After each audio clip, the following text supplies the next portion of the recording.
WhatsApp guys, I am Arif and welcome to my another video. আজকে আমি চলে আসছি সিলেট। বাংলাদেশের সব থেকে সুন্দরতম জায়গার মধ্যে একটি হচ্ছে ভোলাগঞ্জ সাদা পাথর।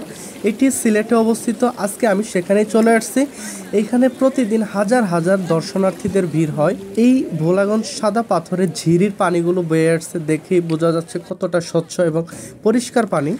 সামনে ইন্ডিয়ার বড় বড় পাহাড় দেখা যাচ্ছে। এই পাহাড়গুলোর যে ঝর্ণা আছে, এই ঝর্ণার পানিগুলাই কিন্তু বয়ে আসতেছে এই সাদা পাথরে। আর এই স্বচ্ছ পানিতে হাজার হাজার লোক গোসল করতেছে, তাদের ইচ্ছা মতো আনন্দ করতেছে, এনজয় করতেছে। এখন যদিও শীতকাল, তবুও এইখানে কিন্তু অনেক লোক দেখা যাচ্ছে এই পানিতে গোসল করতে। আপনারা যারা ভ্রমণ পিপাসু আছেন, কম খরচে যারা অপরূপ সৌন্দর্যে হারিয়ে যেতে চান, আপনারা অবশ্যই চাইলে এই ভোলাগঞ্জ সাদা পাথর ঘুরে আসতে পারেন। খুবই সুন্দর এবং চমকপ্রদ একটি জায়গা।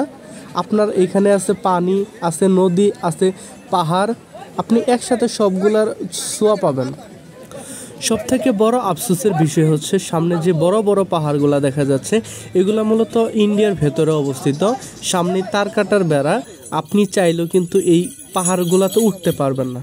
আর এদিকে বিনোদনের জন্য রয়েছে ঘোড়া, এছাড়াও অনেক দোকানপাট আছে যেখানে ইন্ডিয়ার পণ্য বিক্রি করা হয়। ইন্ডিয়ার অনেক মালামাল এখানে আপনি অল্প মূল্যে পেয়ে যাবেন। এই দোকানগুলোতে আপনি সুন্দর সুন্দর